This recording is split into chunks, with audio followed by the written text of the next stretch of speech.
First year, Assalamu alaikum and welcome to physics class of Merit Schooling System and College. हमने first year जो six chapter था fluid dynamics उसके हमने conceptual question को हम revise कर रहे थे। तो इससे पहले हमने 5 क्वेश्चन कर लिए थे, तो आज हम 6 क्वेश्चन स्टार्ट करेंगे उसको रिवाइज करना। पहले भी मैंने आपको पिछले लेक्चर में बताया था कि जब भी कोई क्वेश्चन आए उसको आप लाजमन पहले समझने की कोशिश किया करें कि उसमें वो पूछा क्या गया है। उसके बाद जो है वो आप उसको एक्सप्लेन करना ज़्यादा आसान होगा बनिस्बत आपके उसको याद करने में भी आसानी हो जाएगी। तो सबसे पहले हम देखते हैं कि जो सिक्स क्वेश्चन क्या था। अब सिक्स क्वेश्चन है, 2 boats moving in parallel path close to one another risk colliding. हमने, अगर आपको याद हो कि इसमें या चैप्टर में भी पढ़ा था, अगर आपने जहन में हो कि उसमें हमने कहा था कि अगर बर्नौलीज़ हमने एक क्वेश्चन पढ़ी थी, उसके बाद हमने उसमें 2-3 चीज़ें और भी हमने डिस्कस की थी। इसमें हमने कहा था कि एक इफ़ेक्ट क्या होता है अगर जहाँ पर प्रेशर का इफ़ेक्ट और वेलोसिटी का इफ़ेक्ट, और ये मुख्तलिफ इफ़ेक्ट्स हमने पढ़े थे। अगर आपने कभी इत्तेफाक करें, ये जिस तरह इस क्वेश्चन में आप ये देख रहे होंगे, इसमें पिक्चर जो दी गई है उसमें अगर आप गौर करें तो हमने 2 बोट्स में दी गई हैं, वो 2 बोट्स पैरेलल मूव कर रही हैं। अगर आप देखें ये 2 पैरेलल बोट्स मूव कर रही हैं, इनके दरमियान वाले रीजन में भी पानी मौजूद है, वो फ़्लो कर रहा है, और इन दोनों के आसपास भी जो है वो फ़्लो कर रहा है। अगर आप गौर करें तो हमने उसको जो दोनों शिप्स के दरमियान है पानी, उसकी वेलोसिटी को हमने वी प्राइम से शो की, वी से शो किया हुआ है, और जो दोनों बोट्स की साइड पर हैं उनको हमने वी प्राइम से शो किया है। इसी तरह जो बोट के दरमियान जो प्रेशर बन रहा होगा उसको हमने P1 से किया हुआ है, और जो आसपास जो प्रेशर है उन दोनों बोट्स से उसको हमने P2 से शो किया है। और FF जो 2 आपको लग रही हैं वो दोनों फोर्सेस हैं। जब हम उसको एक्सप्लेन करेंगे तो पता चलेगा ये कौन सी फोर्स है। अब आप इसमें ज़रा गौर कीजिएगा कि हमने कहा कि जब ये दोनों मूव कर रही है, बर्नौलीज़ इक्वेशन के मुताबिक जहाँ पर फ्लूइड की वेलोसिटी ज़्यादा होगी वहाँ पर प्रेशर लो होगा। तो अगर आप गौर करें कि जब ये 2 बोट्स गुज़रती हैं एक साथ पैरेलल, किसी भी पानी में से, सी में से, समंदर में से, रिवर में से, कहीं से गुज़र रही हों, तो देखें जब जब वो जिस स्पीड से मूव करती हैं तो वो अपने साथ जो पानी होता है उसको भी उसी स्पीड से ड्रैग करती हैं। जब शिप्स मूव नहीं कर रही होती तो पानी ठहरा हुआ होता है, हम कहते हैं रेस्ट पर होता है, उसकी स्पीड बहुत कम होती है। लेकिन जो ही शिप्स वहाँ से गुज़रती हैं उस पानी में से, तो हम देखते हैं कि वो पानी की स्पीड ज़्यादा हो जाती है। वो क्यों? क्योंकि जो शिप्स हैं वो अपने साथ ड्रैग करते हुए उनको लेके आती हैं लेयर्स को, तो वो ड्रैग जब होती हैं वेव्स तो वो भी उनकी भी स्पीड ज़्यादा होती है। तो अगर आप देखें दरमियान वाला जो पोर्शन है वहाँ पर ये दोनों शिप्स की वजह से जो स्पीड होगी पानी की वो ज़्यादा होगी। क्यों? क्योंकि स्पेस अगर आप देखें दोनों शिप्स के दरमियान कम है, और जो पानी ड्रैग करते हुए शिप्स आ रही हैं तो वो उसके ऊपर फोर्स ज़्यादा लग रही है, ड्रैगिंग फोर्स। तो वो क्या करती है, ड्रैगिंग फोर्स जो है वो इंक्रीज़ कर रही है इसके दरमियान स्पीड को। किसकी स्पीड को? जो फ्लो कर रहा है वाटर की स्पीड पर। और बर्नौलीज़ इक्वेशन के मुताबिक जब जहाँ पर फ्लूइड की स्पीड ज़्यादा होगी वहाँ पर प्रेशर कम होगा। इसका मतलब है दोनों बोट्स के दरमियान प्रेशर कम है। क्यों? क्योंकि वहाँ पर स्पीड ज़्यादा है। अब अगर दोनों बोट्स की साइड पर अगर आप गौर करें तो साइड का एरिया जो है वो समंदर बहुत, स्पेस बहुत ज़्यादा है। तो जब वो ड्रैग भी कर रहा है, लेकिन चूँकि वो ज़्यादा एरिया में ड्रैग कर रहा है तो हम कहते हैं वहाँ पर जो है स्पीड जो है वेव्स की जो बन रही हैं, जनरेट हो रही हैं, या पानी की फ्लूइड की जो स्पीड है वो वहाँ पर कम है। इसका मतलब है वहाँ पर प्रेशर P2 ज़्यादा है।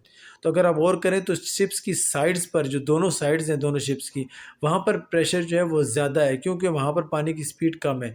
जबकि दोनों बोट्स के दरमियान प्रेशर क्या है, वो कम है। वहाँ पे कम होने की वजह क्या है? क्योंकि उन दोनों के दरमियान जो फ्लूइड की स्पीड है वो ज़्यादा है।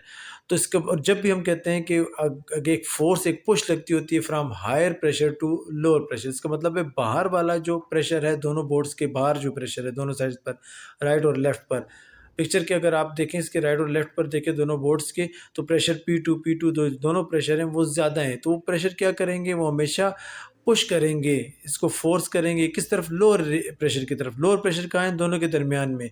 तो अगर आप गौर करें एक तरफ भी फ़ोर्स F लगी हुई है, वो फ़ोर्स F कौन-सी लग रही है, कहाँ से आ रही है? मैंने आपको बताया था कि जब शुरू में स्टार्ट में कि फ़ोर्स F को हम एक्सप्लेन करेंगे।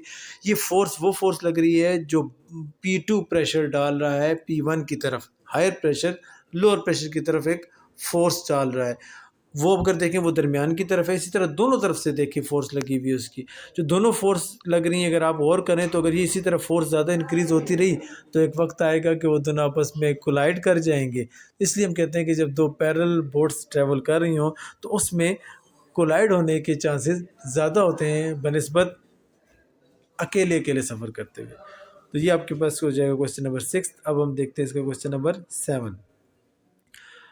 क्वेश्चन नंबर 7 था कि अगर एक क्रिकेट बॉल जो है वो पास कर रही हो ऑब्जर्वर के फ्रॉम लेफ़्ट टू राइट और स्पिन कर रही हो काउंटर क्लॉकवाइज तो फिर क्या होगा। फिगर को अगर आप गौर से देखें तो ये हमने एक बॉल को कंसिडर किया हुआ है और उसकी डायरेक्शन दरमियान में दी हुई है काउंटर क्लॉकवाइज। उसके ऊपर जो एयर की लेयर्स है वो भी अगर आप देखें उनकी डायरेक्शन भी है दी गई, मेंशन की गई है। अब अगर दो सरफेसेस आपको आप कंसिडर करें इस बॉल की, दो सरफेस को, एक अपर और एक लोअर। अपर पर अगर आप देखें तो जो अपर पे जो एयर की लेयर्स हैं वो हमारे पास यहाँ पर बहुत करीब करीब दी गई हैं। उसकी करीब करीब देने की वजह क्या है हमारे पास, हमने कहा कि जब बॉल रोटेट कर रही है वो कैसे कर रही है, एंटी क्लॉकवाइज रोटेशन। दरमियान में अगर आप देखें बॉल की तो रोटेटिंग शाफ्ट लिखा हुआ है और वो एंटी क्लॉकवाइज रोटेट कर रहा है। अब एंटी क्लॉकवाइज रोटेट करने से अच्छा, तो हम वो काउंटर क्लॉकवाइज आपको मैं बता रहा था, देखें अगर आप गौर करें तो वो काउंटर क्लॉकवाइज, ये देखें ये डायरेक्शन काउंटर क्लॉकवाइज जा रही है उनकी। जो स्पिन कर रहा है वो इस तरह काउंटर क्लॉकवाइज कर रहा है और जो आपके ऊपर से लेयर्स बन रही हैं वो उसकी डायरेक्शन भी अगर आप गौर करें तो वही सेम डायरेक्शन में जा रही हैं। दोनों की डायरेक्शन सेम है। किनकी, एक तो बॉल जिस तरह रोटेट कर रहा है वो, और जो लेयर्स हैं ऊपर वाली साइड की, ये ऊपर वाली साइड आपको मेंशन की गई, ऊपर वाली साइड की लेयर्स और काउंटर क्लॉकवाइज देखें, ये अगर आप इसकी देखें डायरेक्शन यही है और इसकी डायरेक्शन पे अगर आप देखें तो ये दोनों की डायरेक्शन सेम आ रही है। जब दोनों की डायरेक्शन सेम आएगी तो वो क्या होगा, ऊपर वाली लेयर्स में आप कहेंगे वो ऊपर वाली लेयर्स जो थी एयर की, वो जिसमें से वो पास कर रहा है वहाँ पर उसकी स्पीड ज़्यादा हो जाएगी। जब स्पीड ज़्यादा होगी तो हम कहते हैं वहाँ पर प्रेशर क्या होगा, कम होगा। ये अपने जहन में रखना है अभी, ठीक है। अब उसके बाद अगर आ जाएँ आप देखें नीचे वाली लेयर्स पर अगर आप गौर करें तो नीचे वाली लेयर्स की डायरेक्शन क्या बनती है, नीचे वाली लेयर्स की डायरेक्शन ये बन रही है, देखिए ठीक, ये नीचे वाली लेयर्स की डायरेक्शन बन रही है। जबकि उसके मुकाबले में अगर आप देखें जो बॉल स्पिन कर रहा है उसकी डायरेक्शन ये ऑपोजिट है। ठीक हो गया। अब ये दोनों ऑपोजिट, एक दूसरे के ऑपोजिट हैं। जब ये एक दूसरे के ऑपोजिट होंगे तो फिर क्या होगा, ये एक दूसरे को अपोज करेंगे, एक दूसरे की मोशन को अपोज करेंगे। तो जो लेयर्स उसके नीचे हैं, यानी ये लेयर्स जो बन रही हैं ये उसके नीचे जो हैं ये क्या हो जाएंगे, हम कहते हैं यहाँ पर स्पीड जो होगी वो कम होगी।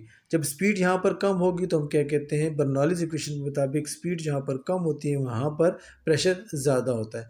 अब आप गौर करेंगे तो हमने क्या कहा हमने इसको क्या कह सकते हैं कि जब भी कभी वो बॉल क्रिकेट बॉल जो है वो स्पिन कर रहा होगा एंटी क्लॉकवाइज तो जो वेलोसिटी होगी वो v2 of air adjacent to the left side of the ball increases. हम कहते हैं वो क्यों, because the spin motion of the ball and velocity of air are in same direction due to which pressure P2 on the away side decreases. ऊपर इसका मतलब है pressure जो था वो P2 ऊपर प्रेशर जो है वो डिक्रीज हो गया और नीचे वाला प्रेशर जो होगा P1 वो इंक्रीज हो गया। यानी ये प्रेशर जो था ये प्रेशर ज़्यादा है और यहाँ पर जो प्रेशर है वो है, ये प्रेशर कम है, ये प्रेशर ज़्यादा है। क्यों, वहाँ पर ऊपर वाला प्रेशर क्यों था, हमने कहा वो कम है कि वहाँ पर वेलोसिटी जो है फ्लूइड की वो ज़्यादा थी, नीचे जो है वेलोसिटी फ्लूइड की कम है। तो क्या करेगा, ये हायर जो प्रेशर था ये बॉल को फोर्स करेगा लोअर प्रेशर की तरफ। तो ये बॉल कैसे होगी, इस ऑब्जर्वर से वो क्या करेगी, अवे मूव करेगी। अगर यहाँ ऑब्जर्वर खड़ा है तो ये क्या करेगी, ये बॉल उससे अवे मूव करेगी। अवे मूव करने की वजह भी मैंने आपको बताई, उसके अवे मूव करने की वजह क्या थी कि यहाँ पर चूंकि इस जगह पर प्रेशर ज़्यादा था, उस ज़्यादा प्रेशर ने इस बॉल को क्या किया, फोर्स किया ऊपर की तरफ, लो प्रेशर रीजन की तरफ। तो वो बॉल क्या होगी, अवे फ्रॉम द ऑब्जर्वर उसने मूव करना शुरू कर दिया। ठीक हो गया जी।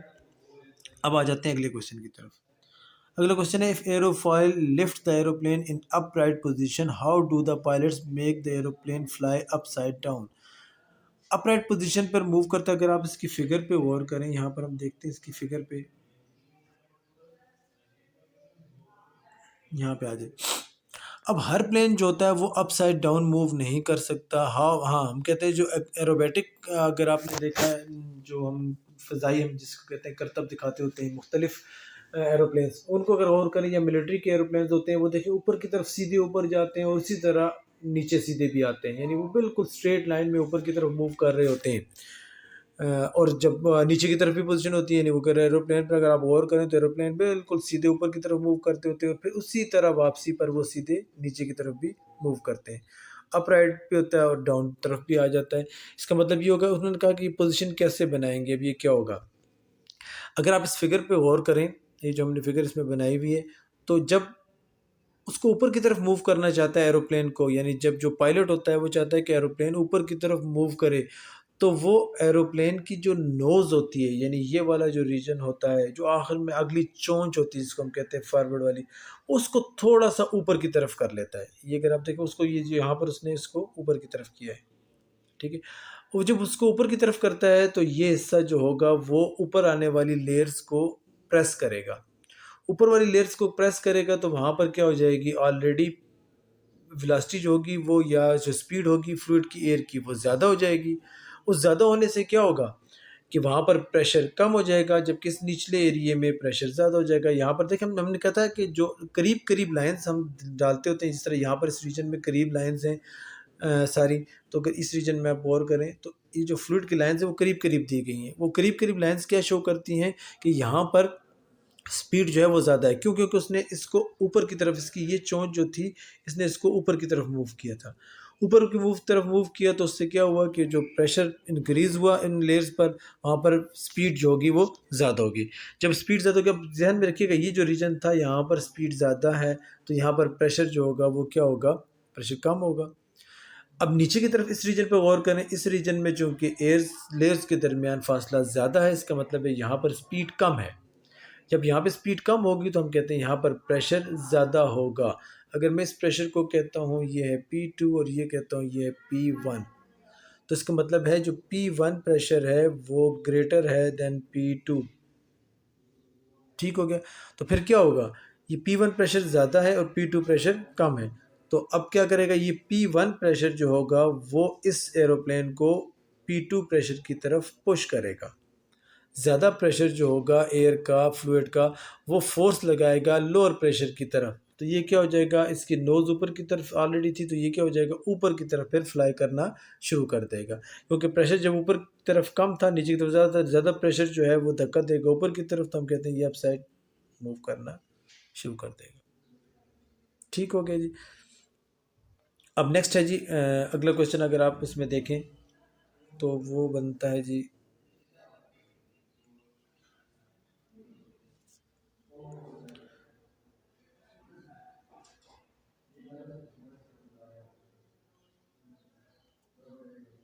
हाँ जी, नेक्स्ट क्वेश्चन हमारा बन जाता है, how by using wind deflector on the top truck cabs reduces fuel consumption. ठीक हो गया। यानी अगर आप गौर करें इस फिगर में भी हम देखते हैं कि उन्होंने कहा है कि जो ट्रक्स होते हैं वो टॉप पर जो है वो कैब बनाते होते हैं। कैब से क्या मुराद, कैब कौन से हम इसमें शो करते होते हैं, देखें अगर आप देखें, ये जो ये ऊपर वाला हिस्सा होता है ये, ठीक हो गया। ये वो कहते हैं वो क्यों यूज़ करते हैं और उससे क्या स्पीड पर या फ्यूल कंजप्शन क्यों होती है इसमें, हम क्यों कहते हैं इसमें फ्यूल जो है वो कम से कम यूज़ होता है, खर्च होता है, उसकी वजह क्या है, इनको हम विंड डिफ्लेक्टर्स कहते हैं। ये फ्यूल कंजप्शन की किस तरह काम आते हैं कि जब ये वाले हमारे पास यूज़ होते हैं, तो अगर आप गौर करें तो इनकी वजह से जब मूव करते हैं हाई स्पीड में ट्रक, तो वो एयर रेजिस्टेंस उस पर लग रही है, जब फ्लूइड में से पास करते हैं तो वहाँ पर एयर रेजिस्टेंस लग रही होती है। उस एयर रेजिस्टेंस को कम से कम मिनिमाइज करने के लिए वो क्या करते होते हैं, ये इसको ऊपर से कैप को इस शेप में ले आते हैं। अब वो कैसे, मिसाल के तौर पर हम देखते हैं इसमें, अगर आप गौर करें तो देखिए ये अगर ये रीजन अगर इस तरह कर्व शेप में ना होता, ये रीजन अगर इस तरह होता ट्रक का, ठीक है, ट्रक अगर इस तरह ट्रेवल कर रहा होता तो जो आपके पास विंड थी वो इस तरह इस पर फॉल करती, ठीक है, इस एरिए पर।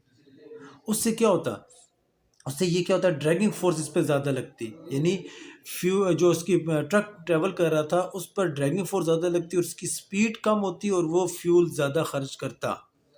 इसी वजह से हम क्या करते होते थे कि कैप जो ऊपर वाला कैप है इसको हमने इसकी शेप को फिर चेंज कर दिया। कैसे कि हमने वही जो कैप था उसको हमने कुछ इस तरह बना लिया, ठीक है। अब क्या होता था, जो लेयर्स आती थी वो इस पर टकराने के बाद यूँ मुड़ जाती थी ईजिली, जो वेंट थी उससे ये क्या हम कहते हैं फ़र्क पड़ता था कि वो ज़्यादा ड्रैगिंग फोर्स इस पर नहीं डालती थी, बल्कि स्किड कर जाती थी, इसके साथ होती हुई मूव करती हुई निकल जाती थी। तो इससे हम कहते थे कि वो चूँकि स्पीड भी उसकी एक ज़्यादा हो जाती थी, और जब स्पीड ज़्यादा होती थी डिस्टेंस ज़्यादा ट्रैवल करता था कम फ्यूल में, तो फ्यूल की कंजप्शन भी इसके साथ ही कम हो जाती थी। इस तरीके से हमने कहा कि हमारे पास आपका ये आज का ख़त्म होता है जी, ये हमारे जो शॉर्ट आंसर क्वेश्चन होते हैं इसमें ये कंप्लीट हो गए।